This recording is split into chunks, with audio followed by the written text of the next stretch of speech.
आम्हाला तर लई छंद बघा, महिन्यापासून तयारी. महिन्यापासून तयारी सुरू असती. कधी आळंदीला येते निघते एकदा. आता एकादशी येते, आता आळंदीचा सोहळा हा जावाच वाटतंय. घरच्याला जायचं नाही म्हणायचं, आणि वारी आली जवळ की घरच्याला पतायला लागू द्यायचं नाही. आज जाणार म्हणजे जाणार. गावातले सुद्धा सगळे म्हणतात बघा, हे बाई तर काय म्हणते, जायना म्हणते. 11वी वारी आहे म्हणजे. 11वी वारी आहे. हा, 11वी वारी. कर्मच ना, जिथं जिथं ठेपे आहेत तिथली जर एका वर्षी आले नव्हते, तुझी मुलगी बाळातीन झाल्यामुळे, त्या ठेप्याची घरी बसूनच ध्यान येणार. असं लिहिता ना वाचवा ना, लोकांना म्हणलं आणि ऐकलं तेच म्हणाले. तुम्ही? आम्हाला वाचता येणार लिहिता येणार, असं मुखपाटच. असं कोणाचं म्हणलेलं ऐकलेलं आम्ही म्हणता झालं. म्हणजे पांडुरंगाचं नाव घ्यायचं, त्याला शिक्षणाची गरज नाही. आम्हाला शिक्षण अंकाच आहे, आम्ही शिक्षण नाही, शाळेत गेल्या नाही. असं दुसऱ्यानं म्हणलं आम्ही ऐकलं, लहानपणापासून आम्हाला छंद आहे. असं आम्ही भजन कीर्तन करीत पांडुरंगाचं. आषाढी कार्तिकीची वारी करता, माझी 4थी वारी आहे. असतं गवळणी भारोड अभंग नाचत गात जातो आम्ही पांडुरंगाला. चप्पल नसते का? मग दिसत नाही. पांडुरंगाची दर्शन की हात एवढी की ते पाय दुखलेले कळत नाही. करत वारकरी आपल्या लाडक्या विठुरायाच्या दर्शनासाठी निघालेले आहेत. काल अलंकापूर इथून निघालेले वारकरी हे आज पुण्यामध्ये पोहोचले. अभंग गवळणी भारूड म्हणत हे वारकरी विठुरायाच्या दर्शनासाठी पंढरपूरकडे निघालेले असतात. आज मध्ये लागलेले असते ते सध्या सुरू आहे ते भारूड आहे. म्हणजे वारकऱ्यांमध्ये जे आनंद असतो आपल्या विठुरायाला भेटीसाठी, विठुरायाकडे जाण्यासाठी, त्यांच्या मनात जो आनंद असतो ते आपल्या गवळणीतून अभंगातून अशा पद्धतीच्या भारूडातून नाचत गाचत उत्साहात जात असतो.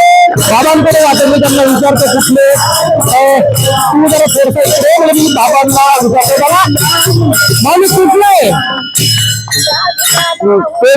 तालुका कंधार जिल्हा नांदेड. नांदेड किती वारी? हे वारी हे जवळपास 14-15 वारी आहे.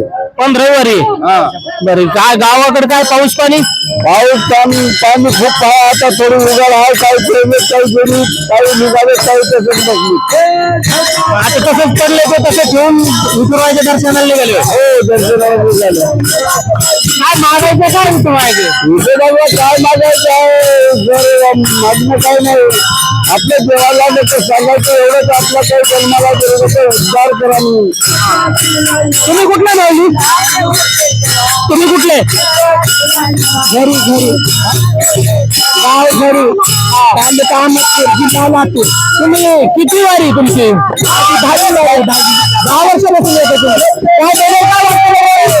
काय ना आनंद वाटतो आम्हाला वारी, आनंद. जर तुमची जी पहिली वारी आठवती त्यावेळेस आणि आता काय फरक आहे?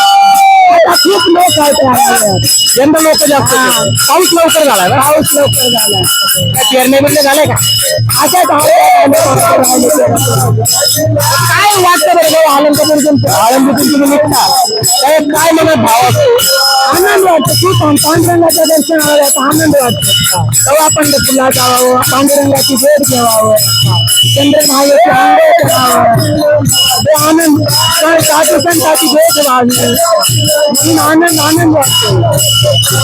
आता हे आता आनंदाचे भारूड सगळं सुरू आहे. असा पूर्ण आता समजा आळंदीतून निघाले, पुण्यातून पुढे सासवडला, असं सगळा असाच उत्साह शेवटपर्यंत असतो. शेवटपर्यंत उत्साह असतं. गवळणी भारोड अभंग नाचत गात जातो आम्ही पांडुरंगाला. आजी तुम्ही कुठल्या?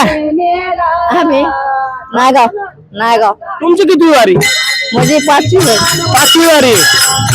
काय वाटतं बरं जाताना? थकत नाही? पाय बी दुखत नाही?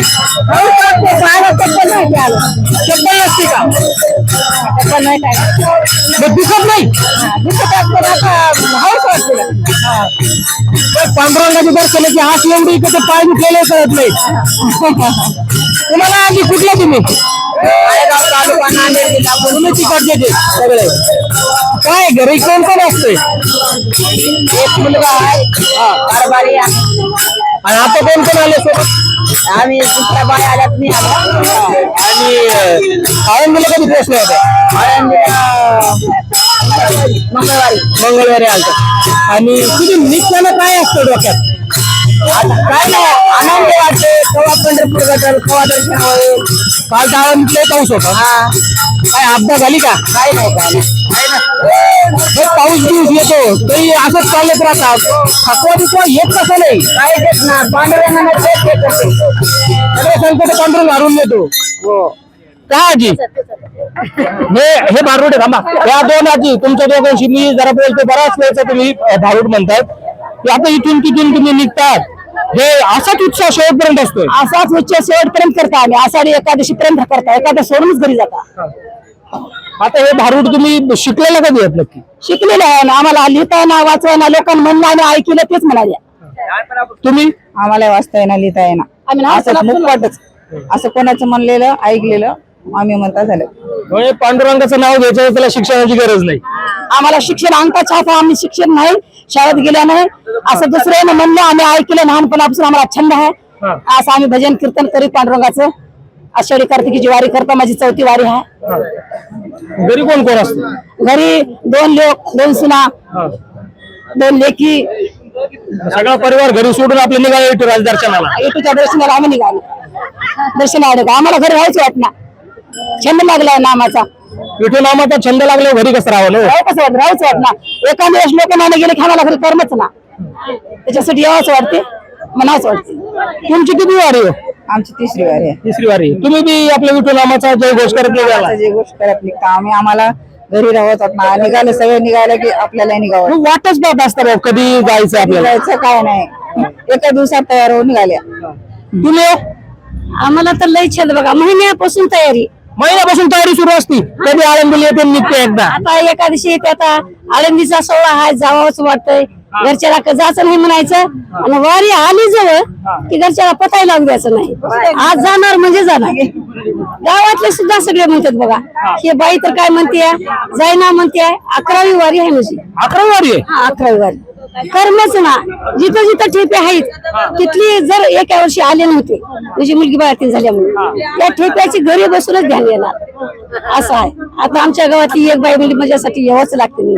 माझी मैत्रीण आहे जीवाची जी बहिणीसारखी आता म्हणली मला आता इतका येणार नव्हती आमचा घर बांधल्यामुळे पण मी म्हणले मी जर येईना गेले तर मला पाप किती लागले माझ्या मुलाचं देव किती माझी वाट बघलं असं वाटलं मला. निघालेच बघा काही घेऊन जाते आणि जितकी आस वारकऱ्याला उठवायची असती तितकीच वाट विठ्ठल सुद्धा आपल्या वारकऱ्यांची पाहत असतो. देव सुद्धा रडत असते आपल्यासाठी. मी म्हणते पोतीला जर गेले आमच्या घरी म्हणतात जाऊ नका म्हणतात पण मी म्हणते मी जाते माझे देव वाट बघतात म्हणतो आणि आपल्या घरी करमतच नाही. हे सगळे वारकरी आहेत का ते विठ्ठलाच्या दर्शन. तुम्हाला बोलायचं का भाऊ? बरं बोला काय म्हणता? हॅलो माऊली. हा बोला. आम्हाला पांडुरंग जशा प्रकारची पांडुरंगाची आम्ही वाट बघता तसं पांडुरंग सुद्धा आमची वाट बघते आणि देवाला सुद्धा असं वाटते आणि देव सुद्धा नामदेव राहिला एका अभंगामध्ये म्हणतात की बाबा